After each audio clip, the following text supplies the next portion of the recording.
وابستگی رکھنے والے صحابہ کرام کے مریدوں، آل مقدس سرکار دو عالم صلی اللہ علیہ وسلم کے محبوں، امت رسول اللہ صلی اللہ علیہ وسلم میں شامل ہو کر ہم سب کے سب خیر الامم کا لقب حاصل کرنے والے خوش نصیب ہو۔ سبحان اللہ۔ رب ذوالجلال وحدہ لا شریک نے اہل ایمان کو خطاب فرمایا اور پکارا، سبحان اللہ، اور یا کہہ کر کے پکارا۔ یہ ہر ایک بات میں ایک مسئلہ نکلتا جائے گا، اسے بھی سمجھے جائیے۔ یا کہہ کر پکارا، کس نے؟ اللہ نے۔ کس کو پکارا؟ مخلوق کو پکارا، ایمان والوں کو پکارا، اور ارشاد فرمایا یا ایھا الذین آمنو، اے ایمان والو۔ سبحان اللہ۔ اب وہ یہ مطلب ارشاد فرمایا ایمان والو، وہ ایمان والا مشرق کا رہنے والا ہو یا مغرب کا، جنوب کا ہو یا شمال کا، پہاڑی ہو یا دیہاتی ہو یا شہری ہو، کسی قبیلے کا، کسی قوم کا، کوئی زبان بولنے والا ہو، سب کو ایک لڑی میں پرو کر کے ایک نام ایمان والا رکھ دیا۔ سبحان اللہ، سبحان اللہ، سبحان اللہ۔ اور یہ بھی ارشاد فرمایا گیا کہ سماکم المسلمین، اللہ وحدہ لا شریک نے تمہارا نام مسلمان رکھا ہے۔ سبحان اللہ، سبحان اللہ۔ مومن، مسلمان، جب یہاں ہم پہنچ گئے، اس مقام پر پہنچ کر علاقائی تعصب، قبیلائی تعصب، یہ رنگ و لوگن کے فرق، علاقوں کے فرق، زبانوں کے فرق اور قبیلوں کے فرق، اس کو مٹا دیا سرکار دو عالم صلی اللہ علیہ وسلم نے، اور رب کریم نے مٹا دیا اور بتایا یہ کہ ایمان والو، تم ایمان والے جہاں بھی ہو، میرے تم مخاطب ہو، میں تمہارا مخاطب ہوں۔ یا ایھا الذین آمنو، اے ایمان والو۔ اور جب یہ قرآن حکیم سے خطاب کوئی آدمی تلاوت کرے یا آپ خود تلاوت کریں، اس وقت مومن کی شان کیا ہونی چاہیے؟ اس وقت مومن کی شان یہ ہونی چاہیے کہ ہر طرف سے اپنے خیالات کو ہٹا کر، اپنی توجہ کو ہٹا کر، دنیا کی رغبت کو چھوڑ کر، ساری چیزوں کو چھوڑ کر خالصتاً یوں کہے لبیک یا رب العالمین، لبیک،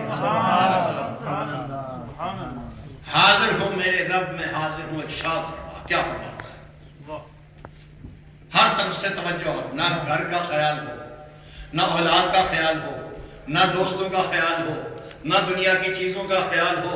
کیوں کہ پکارنے والا رب العالمین ہے جو سب کا مالک ہے۔ سبحان اللہ، پکارنے والا رب العالمین ہے، اور رب العالمین سے زیادہ بڑا کسی کا احسان نہیں ہے، اور وہی وجود دینے والا ہے، وہی نعمتیں دینے والا ہے، وہی ہمارے والدین کو پیدا کرنے والا ہے۔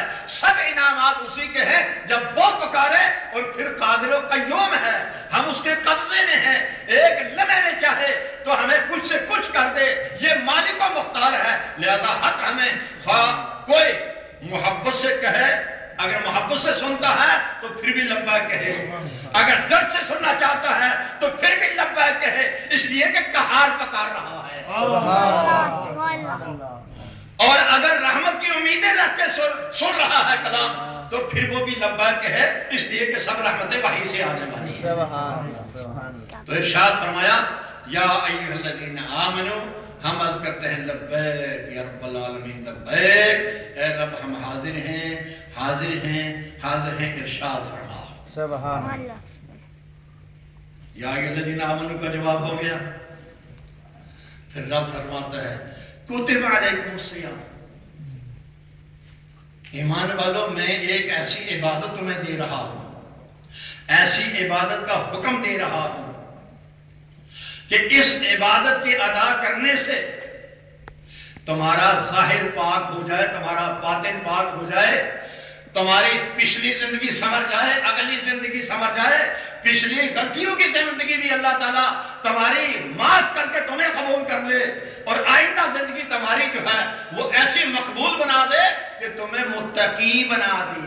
سبحان اللہ۔ یا ایھا الذین آمنوا کتب علیکم الصیام، اے ایمان والو تم پر روزے فرض کیے گئے، کما کتب علی الذین من قبلکم، سہارا یہ دے دیا کہ رب کریم فرماتا ہے کہ اے سرکار دو عالم صلی اللہ علیہ وسلم کی امت، یہ روزے میں نے صرف تمہیں ہی پر فرض نہیں کیے بلکہ یہ میں نے پہلے لوگوں پر بھی فرض کیے تھے جو تم سے پہلے گزر چکے، حضرت آدم سے لے کر ان لوگوں پر، اگرچہ کیفیات مختلف تھی، تعداد مختلف تھی، انداز رکھنے کا مختلف تھا، لیکن روزہ من حیث الروزہ، صوم بین حیث الصوم، یہ سب پہلوں پر بھی فرض رہا اور تمہارے لیے بھی اسے فرض کیا گیا۔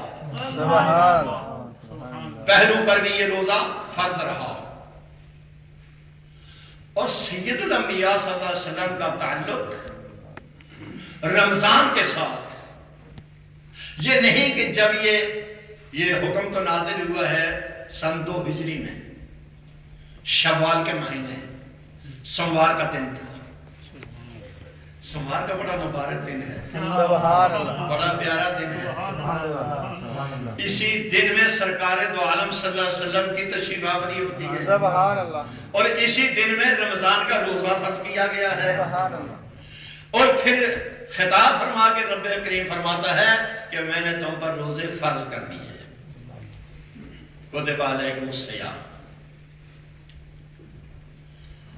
کیوں پہلوں پر فرض کی؟ یہ تمہارے لیے محض مشقت نہیں، اللہ تمہیں مشقت میں نہیں ڈالنا چاہتا، تمہیں بھوکا رہ کر اللہ خوش نہیں ہوتا، تمہیں ننگا رہ کر اللہ خوش نہیں ہوتا، اللہ تعالیٰ بیدار رکھ کے تمہیں خوش نہیں ہوتا، بلکہ رب تمہارا بھلا کرنا چاہتا ہے۔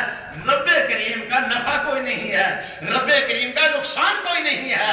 اگر کوئی بھی نہ روزہ رکھے رب کا کوئی نقصان نہیں، اگر ساری دنیا روزے رکھے اللہ کو کوئی نفع نہیں۔ اے ایمان والو، بھلا تمہارا چاہتا ہوں، اور یہ میں نے اپنا حکم دے کر تمہیں اپنے قرب کا راستہ بتانا چاہتا ہوں۔ سبحان اللہ، سبحان اللہ، کہ میرے قرب کی طرف تم کیسے آ سکتے ہو؟ اس طرح آ سکتے ہو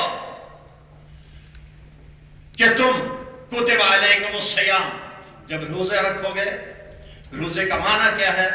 الامساک۔ صوم کا معنی کیا ہے؟ الامساک، رک جانا۔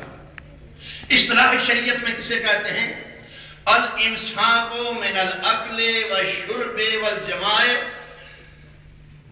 من الصبح الى اللیل بنیت العبادت۔ سبحان اللہ، صبح صادق سے لے کر سورج کے غروب ہونے تک، شام تک کھانے پینے اور عمل زوجیت سے رکے رہنا، یہ عام لوگوں کا روزہ ہے، یہ عام مسلمانوں کا۔ یہ روزے رکھنے والے بھی 3 درجے کے لوگ ہیں، یہ بھی 1 درجے کے نہیں 3 درجے کے لوگ ہیں۔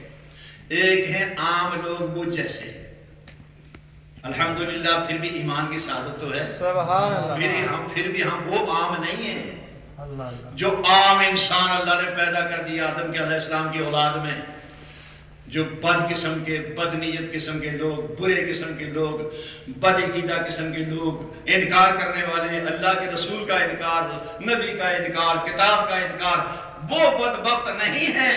خدا کے فضل و کرم سے ہم مخلوق ہیں اور فرمانبردار مخلوق ہیں۔